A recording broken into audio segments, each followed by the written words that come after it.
listen to the last episode, then you already know something is wrong with this building.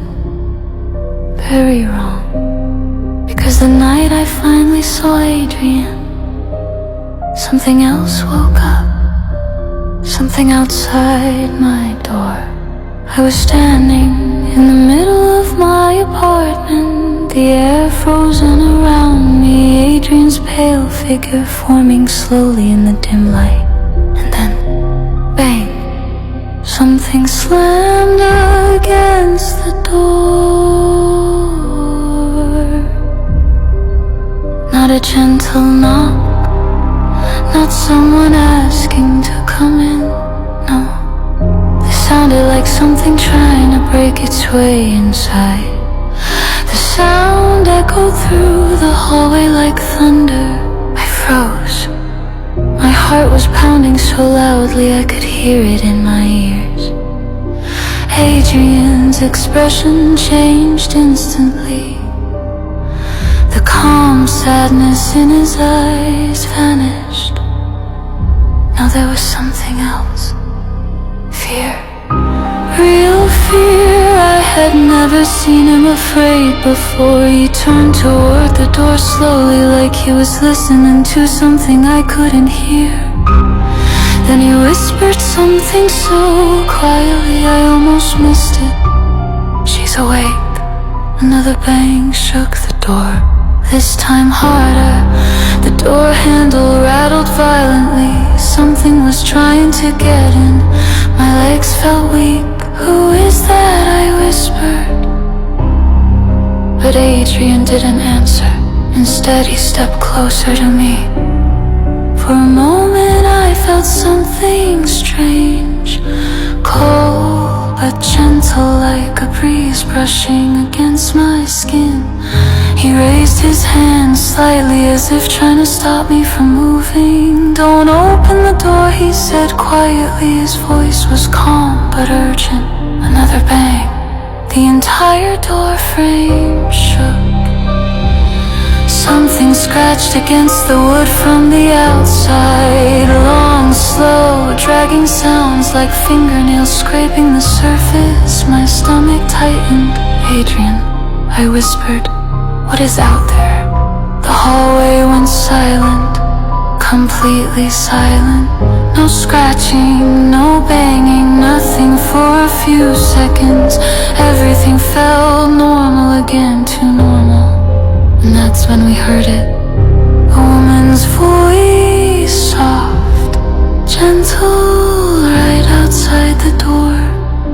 Hello. My breath caught in my throat. It sounded so normal, so human. Is someone inside? The voice asked sweetly. I looked at Adrian. His face had gone pale, even paler than before. Don't answer, he said, immediately. But the voice continued. I heard a noise. She said, are you okay in there? My hand slowly moved toward the door. Maybe it was just a neighbor. Maybe someone heard the noise. Maybe someone needed help. But Adrian moved quickly, faster than I expected. Suddenly he was standing right in front of me, blocking the door. His eyes locked onto mine. Listen to me, he said. That thing outside. He paused. The hallway light flickered through the crack under the door, and then the voice changed. Not loud, not aggressive, just wrong. The sweetness disappeared.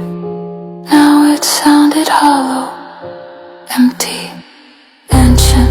I know you're in there, the voice whispered slowly. A cold chill crawled up my spine.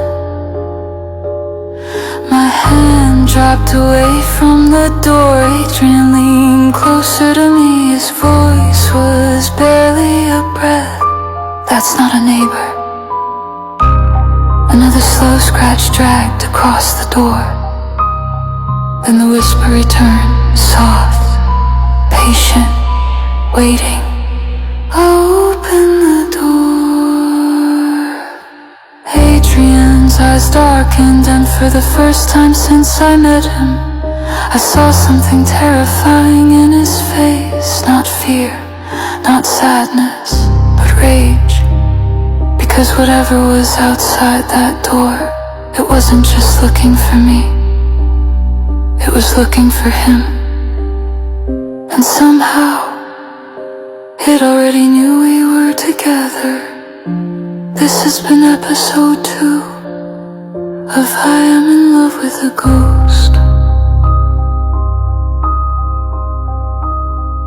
If you enjoyed this episode, follow Tony Chukwemeka on OnGodtribe for more stories.